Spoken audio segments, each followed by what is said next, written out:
Welcome, everyone. This is the Shooting It Straight podcast with Justin Jackson. I am producer John.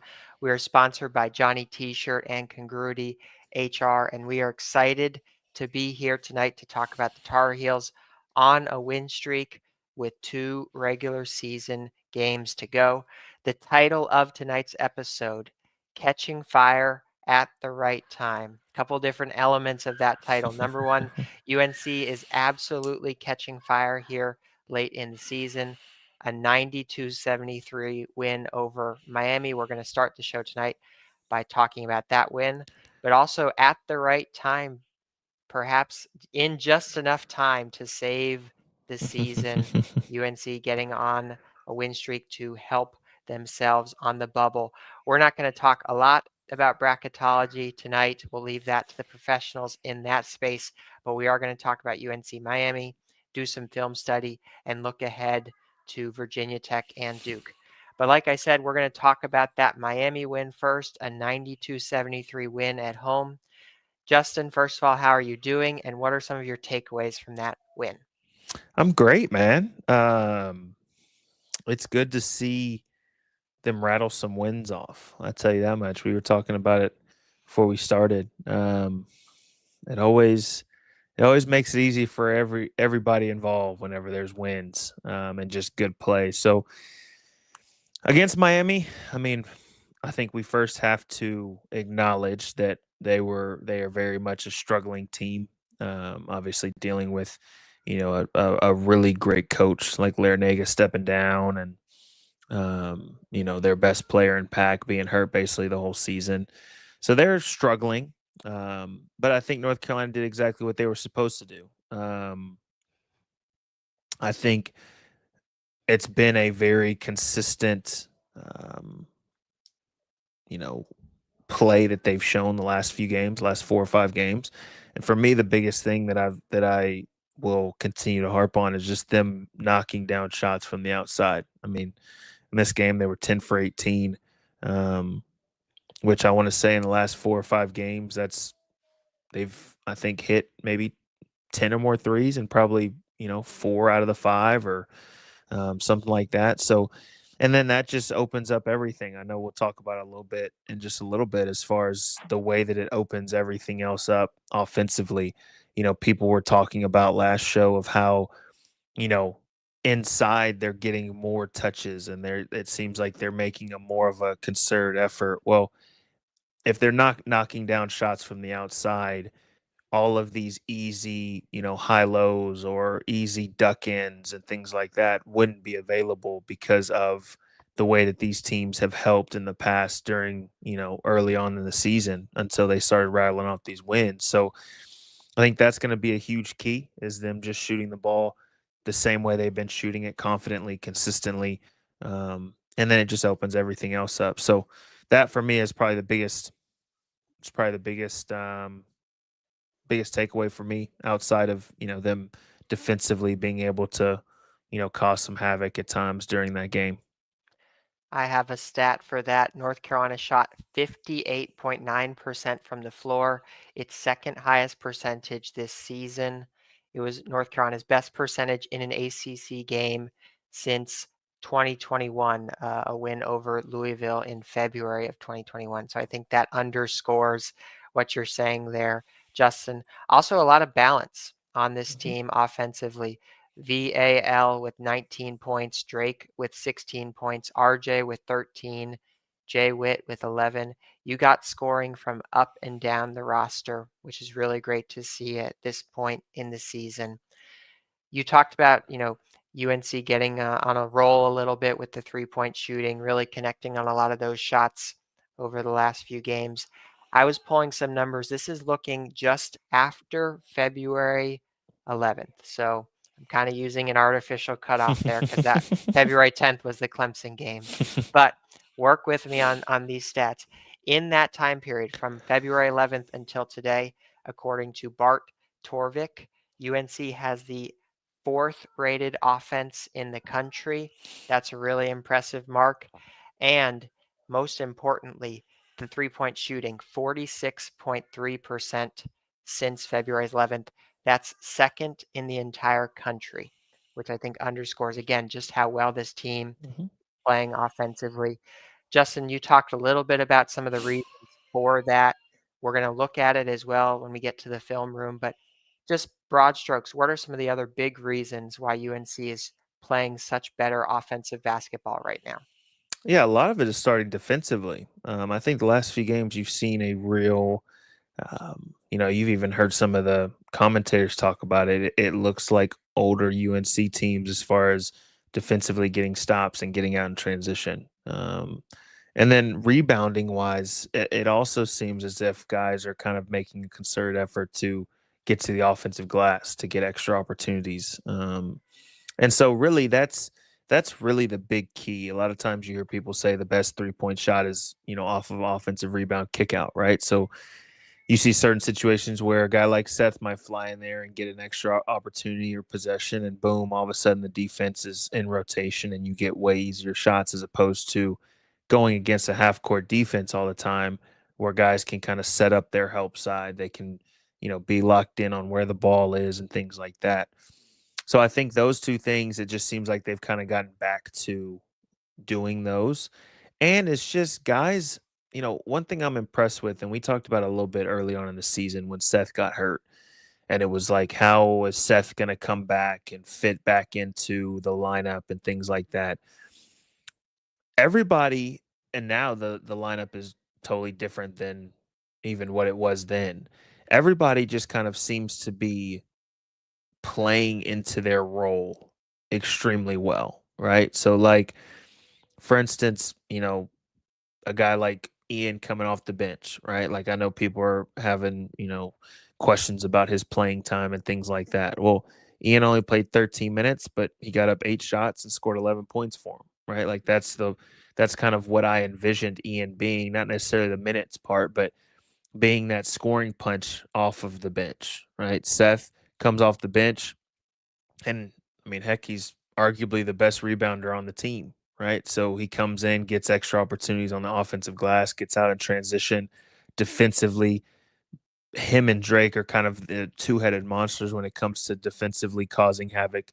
And he does that when he comes into the game. And then you look at it everywhere else, right? Like Jay Witt comes in when he gets open shots, he knocks him down, he rebounds, he plays defensively as versatile as anybody on this team. And then all the both the bigs, Van Allen and Jay Wash, they just kind of rotate in and out and do what they're supposed to do. So that's what's so impressive to me, and that's what you have to have success is everybody playing whatever role it is to help the team win. It might not be what you necessarily want. I'm sure Ian doesn't want to play 13 minutes in a game. But for the team to have success, sometimes you have to sacrifice some things and just do what you need to do when you get on the court. You talked about the offensive rebounding there. That is something that absolutely is showing up in the statistics over the last 5 games after UNC has shifted to this bigger lineup. I'll highlight a few of these here. So CBB Analytics breaks out offensive rebounding by at the rim, in the paint, corner threes. Throughout the season, for the whole season, UNC's best offensive rebounding percentile was 79th percentile in the country in at the rim shots. And some of the other percentiles were not as good. 46th percentile in offensive rebounding in the paint, for example, 24th percentile in corner three offensive rebounding.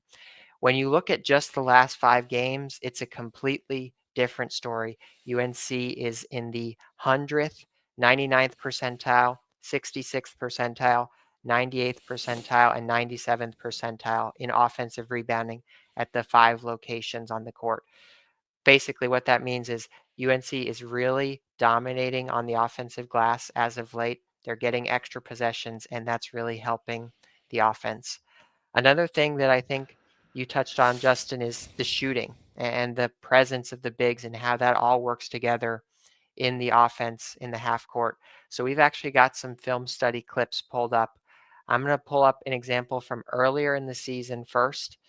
Justin, I'll let you kind of talk through it and remember to set it up for our viewers who are listening on podcast form versus here on YouTube with us. We'll talk about first this example from earlier in the season, the Wake Forest game.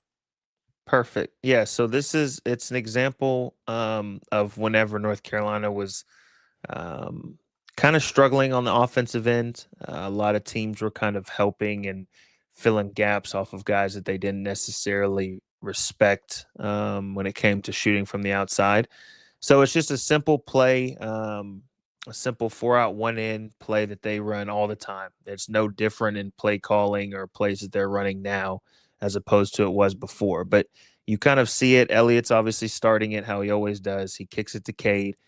He's cutting through the paint, and as he cuts through the paint, then you see him kind of fill into the corner. So if you kind of so now you see Elliott's the first screener, and it's just a simple pin away. So K's the second screener, Elliott's the first screener for RJ coming out to try to get him into something. So that means Elliott is going to now be in that corner spot.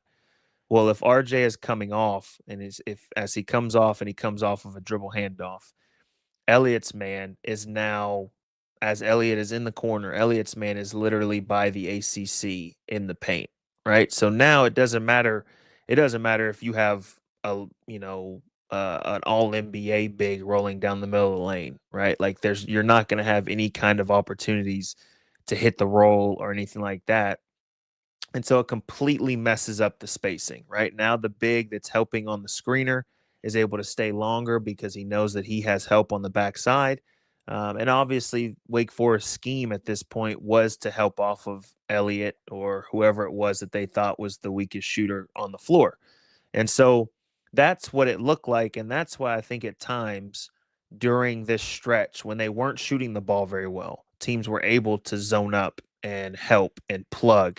And so you weren't seeing the driving lanes necessarily, but you weren't also seeing, the bigs being able to be as good in that pick and roll setting or even in duck ins because there was so much congestion in the paint from all the help. So then you fast forward to um, now whenever they're playing really well, right? And you look at now, against this Miami team, like we talk about, they hit 10 threes against Miami.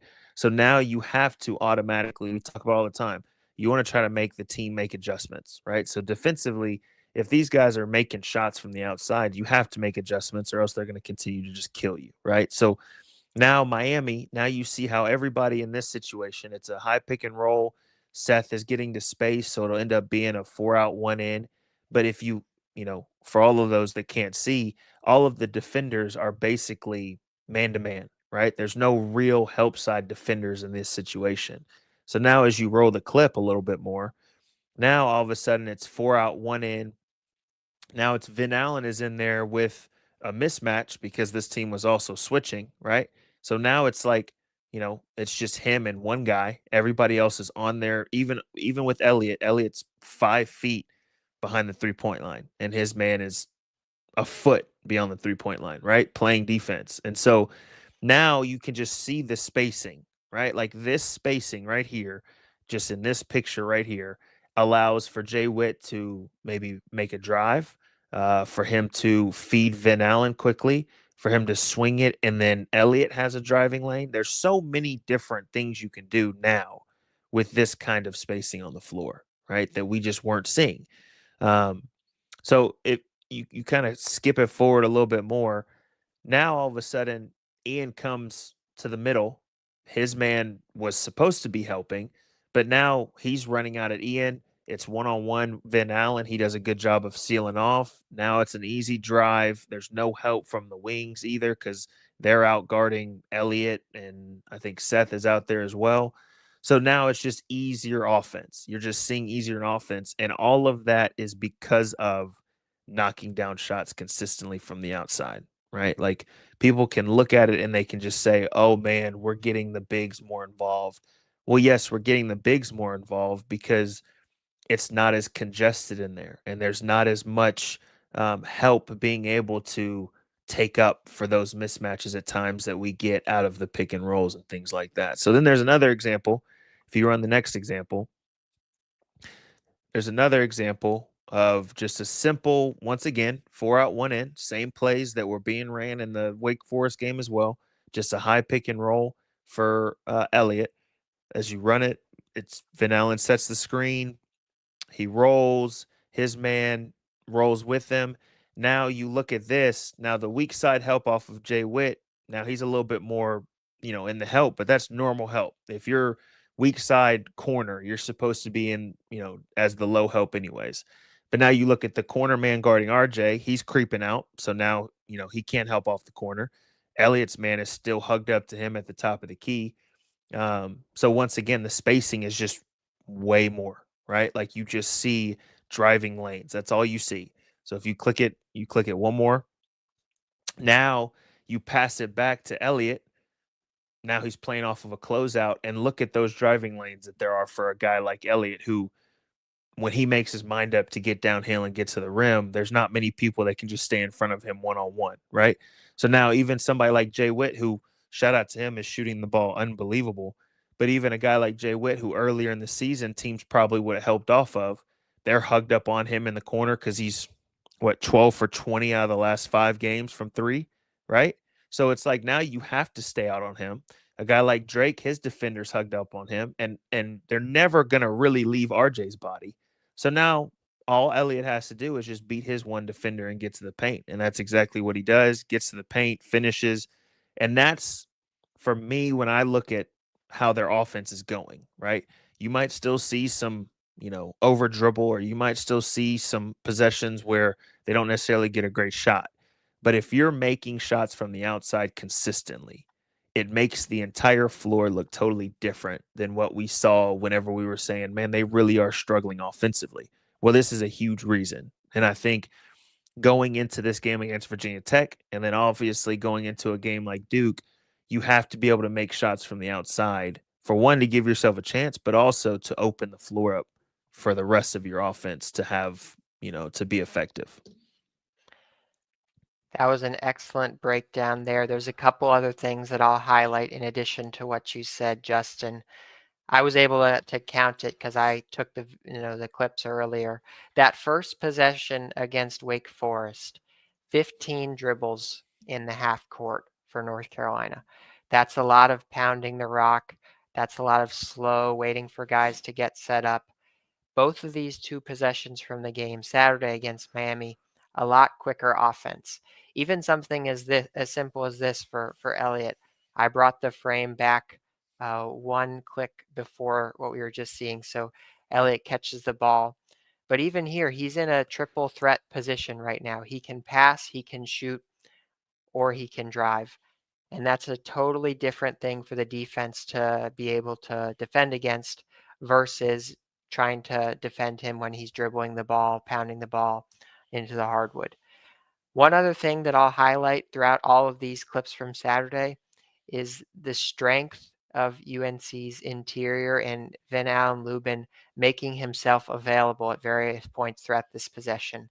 So in this clip here, or in this frame here, you can see Drake about to pass the ball to Van Allen, but he's doing a good job of using his body, his size, uh, putting the defender on his back, and then trying to make himself available for a pass. This might be a pass next year if Drake comes back to UNC. This is a pass that he fires off right away because he has the confidence to make those kinds of passes. And even if the ball doesn't necessarily go inside, like it could have, like on this possession, or it could have on that previous one we showed, Ian could have maybe thrown the ball over the top. The threat of having that inside presence, in addition to the extra spacing that the shooting gives you, is super helpful. Because as Elliott drives, and he does here, Van Allen Lubin's man doesn't feel comfortable completely leaving him to go and try to stop that drive. He has to stay towards the UNC big, making the drive even easier for Elliott. So just a couple of different things to point out there. Justin, any other final thoughts in this film study session? No, I think it's just it, everything revolves around each other. Like you said, Van Allen, and I'd be willing to argue that Van Allen has done this like pretty consistently throughout the season as far as making himself available and trying to seal and playing out of the pocket, out of the pick and roll. But when you don't have the spacing, then you don't get the results that we've seen out of him being able to get the ball off of seals and duck ins and being able to finish, or playing out of the pick and roll, and he has no help in front of him getting the ball in that pocket. and being able to make a play, go score, pass it to somebody else. Um, so I think it all works around each other, you know. So now Van Allen scores a couple times, or Jay Wash scores a couple times on duck ends. Now all of a sudden you see the opposite. Now you see guys helping off of the shooters from the outside to try to help on these duck ends and things like that. And now it shooting the ball consistently. Now they can get shots with a little bit more time, a little bit more rhythm and things like that. So when you play as a unit, when you play as a whole team and you execute, whether it's spacing, pace, whatever it might be within the offense, and then you also knock down shots, it looks way better and you have so much more success. And I think that's what we've kind of been seeing the last few games. Another play from Saturday that illustrates that, it was in, I believe, the second half. It was probably the most passes UNC's had on a possession all season. They had a few chances to get a great shot, and they kept passing, and they found Mhm. a perfect shot at the end, basically an open layup. So really good ball movement as well from UNC that has helped this. You mentioned Jae'Lyn Withers in that analysis, that breakdown there. I have a couple of stats to highlight his play over the last few games. Just looking at the last 5 games for Jae'Lyn Withers, he has been on an absolute insane shooting tear. You talked about the 12 of 20, I believe, on three-point shots over the last few games. In the last 5 specifically, his effective field goal percentage is 84.4%. That's in the 100th percentile nationally. His true shooting percentage, 83.3%. That's also in the 100th percentile. He is just absolutely shooting the ball with his hair on fire. It's crazy. He is catching fire absolutely for UNC. On the broadcast on Saturday, one point that they brought up that I thought was interesting is, trying to find ways to get him even more involved in the offense because he's on such a strong shooting tear. What are some things that you can do to get him involved, to keep him involved throughout different stretches of the game where he might otherwise go quiet? That'll be something that's really interesting to watch as the rest of the season goes on for the Tar Heels. We're going to take a quick break. We're going to talk about our 2 sponsors here of this episode and all of Inside Carolina's podcasts. First, we want to thank Johnny T-Shirt. They are the best place for Tar Heel gear, a Chapel Hill tradition since 1983 and 20-year partners with Inside Carolina. Visit them on Franklin Street or check out their online store. If you're coming into town this weekend for the UNC-Duke game, you can head over to Johnny T-Shirt on Franklin Street, pick up some UNC gear before heading in to watch UNC-Duke, that exciting matchup on Saturday. Additionally, we want to shout out Congruity HR, the leading provider for Tar Heel business owners' payroll, HR, and employee benefits needs. Inside Carolina listeners can get a free payroll and HR assessment by emailing Matt@Congruity. For the audio version, we'll be right back here on YouTube. We're going to keep rolling with some UNC basketball talk. We are live on a Monday night. Thank you to all of our viewers, a lot of our regulars who are here watching us. If you're here on YouTube watching us live, throw a question in the chat pod for Justin and I. Will take some questions here in the second half of the show. We're going to start to look ahead a little bit to the final 2 games of the season for North Carolina, a matchup against Virginia Tech, and then, of course, the big one, like I just said, against Duke. So we're going to take our first listener question. This is from the message boards. It actually talks a little bit more about that Duke matchup, but we'll still start here just because that's such a big game on Saturday. This question is from INGPM or LNGPM. Shout out to you for sharing this question with us. Justin, how does UNC defend Duke with its lack of size, trap, zone, press? And in turn, how can UNC use its lack of size to gain an advantage over Duke? Also, maybe you could compare maybe how that looked in the first matchup versus how it might look in the second matchup after UNC has tweaked its rotations a little bit, Justin. Yeah, I think you look at the starting rotation, the starting lineup, right? The very first play that Duke ran, they ran a post up for Cooper Flag. And once again, I think Seth is Seth and Drake, I think both of those guys are the best defenders on the team, especially Seth with the way that he's able to really get up into the ball and pressure guys. But Seth is also 6'3", 6'4". And so what you saw in that first play was Cooper flag faced up and just skipped it right to the corner for a corner three. Um, and so now you have Jae'Lyn Withers, who's not as tall as Cooper Flag, but he's right there at 6'9" and long, athletic.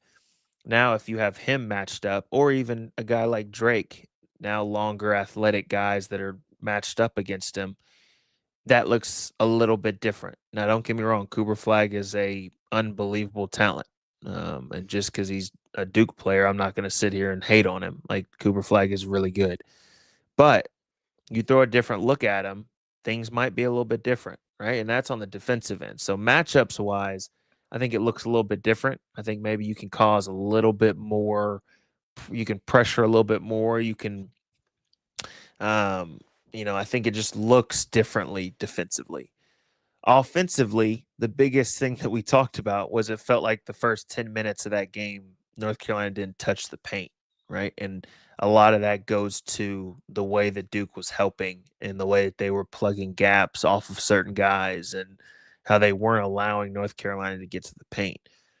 Well, now with North Carolina shooting the ball the way that they are, I think that looks different as well, right? Like Duke might still start off trying to help off of somebody that's maybe, like an Elliott or maybe even a Drake or maybe a Jay Witt. I don't know why you would right now with the way he's shooting it, but those are kind of guys that maybe they would try to help off of. Well, you knock down two or three threes to start off the game, you got to make an adjustment once again. It doesn't matter how good of a team, that you're playing against, you've got to make an adjustment eventually. And so now all of a sudden the lane starts to open up. The driving lanes start to be way wider, right? Guys can't necessarily help as much as they were before. And so I think those are kind of the keys is can they continue to shoot the ball well, right? And defensively, these matchups that and heck, you still might see Seth guard Cooper a little bit, right? Like you still might see him try to get, up into a taller guy. Being a taller guy myself, you don't I always hated whenever smaller guards guarded me unless I was in the post, right? Because if you're on the perimeter, those guys, center of gravity, their ability to move their feet, be physical, get underneath you while you're trying to dribble is just, it's hard to go against. So you might still see a guy like Seth guard Cooper. But when you see a Jay Witt start on him and a Drake start on him, that's not necessarily something that we saw, until maybe the second half of the game, the first game, right? And so I'm interested to see that matchup. I think Jay Witt in this next matchup, I think he's my X factor against Duke. I think if he plays really well on both ends of the floor, that doesn't necessarily mean that he goes for 25, but if he's able to knock open shots down, be aggressive getting to the paint, rebound, defensively, disrupt as much as possible, make Cooper as uncomfortable as possible. I think that North Carolina has a good chance to come out of that Dean Dome with a win. So that's what I'm most interested to see is, can he come in and can he be, consistent like he's been so far? In that first matchup in Cameron on February 1st, Jae'Lyn Withers only played 12 minutes. He had 5 points, was 1 for 1 on twos, and 1 of 2 on three-pointers. So it'll be really interesting to see what the minutes look like in the second matchup. Earlier, I looked at that little slice of data from February 11th until today, and I talked about how well UNC is playing in that little stretch. Well, if you look at Duke, they are number 1 offensively and ninth defensively. And when you smash those two numbers together, that means they're number 1 overall since February 11th. So this is a Duke team that's playing very, very good basketball. Something that's interesting to me as well, when I look at the top 20, and again, this is the top 20 since February 11th on this Bart Torvig website. There's Duke, number 1. Clemson, funny enough, is actually number 5. Louisville is 18 and North Carolina is 20. So that's 4 ACC teams in the top 20.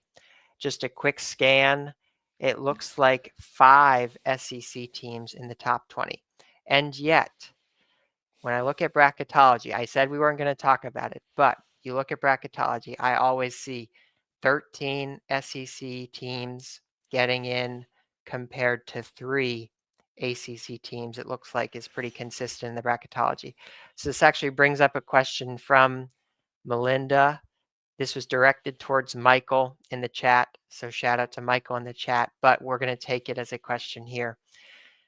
This is a big picture question, Justin. I don't know if you have an answer necessarily, but this is not the same ACC that you played in. How can we encourage the ACC to step it up? What do you think? Um, I mean, I don't necessarily know if the ACC needs to step it up. I think it's a down year. I mean, if you look at, I think last year, ACC sent 5 teams to the tournament, if I'm not mistaken, and I want to say there was 4 in this that made it to the Sweet 16. So I don't necessarily know if the ACC needs to step it up. Now, is this year's ACC conference definitely weaker than some of the other ones? 100%. I think that that number that you said from the one bracket or the rankings that you got, that's Mhm. not the bracketology. I think that might be um, a little skewed because I've watched a lot of college basketball, and the SEC, the Big 12, heck, the Big 10, like those conferences are pretty legit. Um, and so, yeah, I think it's just just like we talk about, before, like it's a down year for the ACC. Now, I think the reason you're seeing such a shift right now, I want to say, I hate to go to the money aspect of things and NIL, but you look at the SEC, they've got a whole bunch of money, right? Like that's just how the money has been as far as the conferences go. Not saying the ACC doesn't have a lot either. Um, but it's just NIL is changing the landscape, right? Transfer portal. You've got a bunch of great players going to just different teams. It's not anymore to where it's, oh, I want to go to Kentucky, North Carolina, Duke, Kansas, all the blue bloods, right? Like you're seeing guys want to go to Alabama. You're seeing guys want to go to Tennessee and all of these different types of schools that maybe weren't number one options before now for certain recruits and transfer guys. So I think it's just a mix. I wouldn't necessarily say the ACC. I mean, you send 4 teams to the Sweet 16. I'd say that's a very successful season, and that was just last year, right? So, um, I think after we'll see how the tournament goes, right? You never know. North Carolina gets in, and boom, all of a sudden, Duke, Clemson, Louisville, North Carolina make it to the Sweet 16 again, right? Then, are we saying that the ACC needs to, you know, pick it up? I think I had this argument with Theo. Not argument. We just talked like a little debate. Like, what do you consider a successful season? Right? Do you consider it the more teams? It just matters how many teams. Like, for instance, you mentioned the SEC right now. I think on bracketology they've got like 13 teams in the field, and like maybe 1 or 2 other teams on the bubble. Right? So, do you consider that a successful season, even if maybe only 1 or 2 make it to the Sweet 16? Or do you consider it, like I said, like last year, where the ACC sent 5 teams to the tournament and 4 made to the Sweet 16? So I think it just kind of depends on what your definition is. I think for me, it's the further that the conference goes with as many teams. The year we won it, it was going to be 2 of us in the Final Four, right? Because Syracuse played Virginia in the Elite Eight. Um, or my bad, that was my sophomore year. Um, and so having 2 teams in the Final Four, to me, that's a dominating, very good season, right? For a conference. So it just kind of depends on kind of how you define it, but that's kind of my take on that. It's kind of a down year, I'd say, as far as just talent, I guess, in the ACC from top to bottom. But who knows how the tournament goes is depending on how many teams get into it. It's also a little bit of a transition year from a head coaching perspective. Tony Bennett at Virginia, Jim Larinaga, Leonard Hamilton. These are some icons in the conference. So give those programs a little bit of time to get themselves in order, find the right coach for them for the long term. Things could look a lot different very shortly. Another thing you mentioned there is the talent within the league. There are not a ton of ACC players right now atop the big boards of NBA draft experts if you're not a Duke fan. If you're just looking at the rest of the conference, it feels like Duke has like five guys and the rest of the conference has about five guys. But there's some important decisions coming up for Drake and Ian. We know this is looking a little bit ahead. There's still a lot of basketball left to play this season, but I'm sure it's starting to creep into their minds a little bit, a stay or go type decision. This is not an easy decision for either of them. In the latest ESPN big board, Drake was 26th and Ian was 33rd. So that's right at that second round line. That makes a lot of difference from a guaranteed contracts perspective. Justin, you went through this yourself all those years ago, deciding whether to stay or go to the NBA. You ultimately elected to go after your junior season. What do you think about Drake and Ian's pro potential? And what advice would you have for them as they start to navigate the stay versus go decisions over the next few months? Yeah, I mean, I've talked about it, many times. I think both of these guys are legit NBA guys, whether they go this year or not. Drake does so many things well, but the one thing that I think will help him early on is defensively what he can do, whether that's being able to switch and guard multiple positions or just his on ball defense that he's able to play. Um, and then you throw his athleticism in there. And then offensively, I think he's really, come on as, here of late, as far as being able to shoot the ball and getting downhill and attacking the rim. A guy like Ian is just he's wired and made to score the basketball, right? Like that's just what he does. And so I've said it before. I think for him, something that would help, and it's something that I had to obviously learn as well, was how do you affect the game in other areas outside of just scoring? But his athleticism and his ability to get out in transition and his ability to score the ball, I think is what makes him, an automatic NBA guy. I think my only advice, obviously, they'll make their own decisions. Their families and coaches, they'll make their own decisions. Somebody once told me it's not about how fast you get there; it's about how long can you stick, right? And I think that's kind of where both of these guys are at. Honestly, I tested the waters after my freshman and my sophomore year, and according to the mock drafts, those mock drafts really mean absolutely nothing except for maybe the top 5 guys that are already locked in, anyways. Um, but according to that, they're kind of in the same space that I was in my freshman and after my freshman and sophomore year. I probably could have left as well, after both of those years. But for me, it was, for one, I wanted to accomplish a little bit more at school. But two, I didn't want to go in already with, a tough hand being dealt to me, right? Like being a second rounder, you see a bunch of stories of people making it, but being a second rounder, you're already kind of, I'll say behind the curve. Um, and then it's just the further and further that you get drafted, it's tougher to kind of make, um, to kind of, I don't want to say stick, but it's tougher, right? And so, depending on what their families and what they want to do, that's my only advice, is just make the decision based on that. And not necessarily on, I want to be a one and done, or I need to get out of here, or whatever.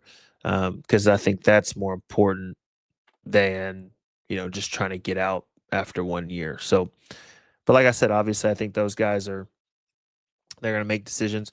They're both NBA talent, and they're going to be playing in the NBA one day. It's just a matter of when and how they get there. Another example of, it can be kind of almost sometimes random in terms of where you fit. I mean, you look at a guy like Reed Shepard in Houston, incredibly talented kid, great scorer, but he really hasn't found a role yet for Houston due to the fit on that roster. So it's a really tough decision. Even if you make the right decision and you go super early, you get drafted. I think he was third overall. You can still have a tough path to playing time. It'll be interesting to see what decision both of those two young guys make. We'll be sure to talk more about that throughout the rest of the season, but we do want to talk about the two games this week. Tuesday night, tomorrow night at 7 p.m. on ESPNU. North Carolina goes to Virginia Tech, and then Saturday, the big one, UNC-Duke College Game Day will be here. Big opportunity for the North Carolina basketball program to knock off Duke, solidify their NCAA tournament resume, go into the ACC tournament on an extreme hot streak at that point. There'll be no question mark at the end of the title next week if UNC beats Duke. UNC will have caught fire at the right time. Justin, when you look at both of these games, Virginia Tech and the Duke game, what will it take for North Carolina to go 2-0? The next game is the most important game, right? We've talked a lot about the Duke game. But this Virginia Tech is almost, I don't want to call it a trap game, but this Virginia Tech is almost one of those games where you can kind of lose sight the fact that you still have a game before the Duke game, right? It's really easy to do that whenever one, you're thinking about how the first game went against Duke and you want that revenge and you want to beat them on the home court and so many things involved with that. But no ACC game, especially on the road, is going to be easy, right? And so Blacksburg, I think that's where Virginia Tech is. It's not an easy it's not an easy place to win, right? Like the fans come out, they cheer. The gym is, a little darker, right? Like the vibe of going to Virginia Tech is different. And um so for me it's going in with the right mindset. Like, hey, we got to take care of this one. And then guess what? We got Wednesday, Thursday, Friday to get ready for this game against Duke on Saturday. And, if they do that and they continue to play consistently, right? They still might not shoot the ball as great as they've been shooting it because they've been shooting it, what'd you say, 46% since in the last, 5 games or since February or whatever it is. Um, February 11th. I know it's only March 3rd, um, but it's a matter of just sticking to that. And if they stick to that, I think they are able to walk out of Virginia Tech with a very good win and also building on that momentum to go into the Duke game and hopefully to play, the way that they want to play against that team. So that's my that's my only thing is the next game's the most important game. If you overlook a team like Virginia Tech, who obviously is out of the tournament race and things like that, at this point, they just want to try to mess up somebody else's schedule, right? And so if you don't go in with the right mentality, you let them get some momentum, you let them kind of hit first and get that crowd into it, then it could be a tough game. But if you go in from the jump and do exactly what you've been doing defensively, get out transition, knock down shots, pressure them, execute on offense, then I think North Carolina walks out of Virginia Tech with a win and goes into Duke with a ton of momentum. This is why you play that tough non-conference schedule as well. North Carolina faced so many challenges at the beginning of the season. That environment on Tuesday night will not be crazier than what they saw in Lawrence Fieldhouse or in Kansas at the Fieldhouse earlier this season. And yes, the stat UNC shooting 46.3% on three-pointers since February 11th. February 11th was not that long ago. You're right. A little bit of a small sample size there, but you gotta do what you gotta do. UNC's playing hot over the last few games, so we looked at least sliced it and diced it that way. Justin, any final thoughts here for our listeners? Any final previews for the end of the regular season for North Carolina? Same message I'll have. I mean, just super excited to see them continue to build momentum. I truly believe if they, win this game against Virginia Tech, go into the game against Duke and execute in certain areas that maybe they didn't execute in the first game. I think they give themselves a great chance to, I think surprise a lot of people, come out of the win, help their chances of making it into the tournament, and also continue to build and build and build momentum for the ACC tournament. I was just looking today, 2011 UConn won the national championship with Kimball Walker and everything like that. And going into the end of their conference regular season conference play, they were 1-4 and they finished 9-9, right? But they went on to win 11 straight and win 11-0 through conference play into the NCAA tournament, winning 5 games in conference play, 6 games in the tournament to win it all. That's all it takes, right? It just takes momentum. At this point, it takes getting into the tournament, and then boom, all records are wiped away and you get to just go play basketball, right? There's no stresses of, man, we got to win this game to even make it. Okay, now we're here. Now we can just go play and we can do exactly what we need to. So I'm very excited to kind of see them tomorrow night and then Saturday, and then kind of just see how that builds for them and what they can kind of make happen. Want to shout out everyone who tuned in here on a Monday night. Thanks as well to our loyal listeners. Justin will be back later this week to preview the UNC-Duke game, so keep an eye out for his midweek clip. Stay tuned for all of Inside Carolina's coverage throughout the week. I'll give our loyal listeners here, if you're tuned in at 47 minutes into this podcast, keep an eye out for some football coverage on Wednesday. There may or may not be some things happening, UNC practices to check out. Justin, we appreciate you taking the time to do the show tonight. Thanks to all for watching, and we'll talk to you all next week.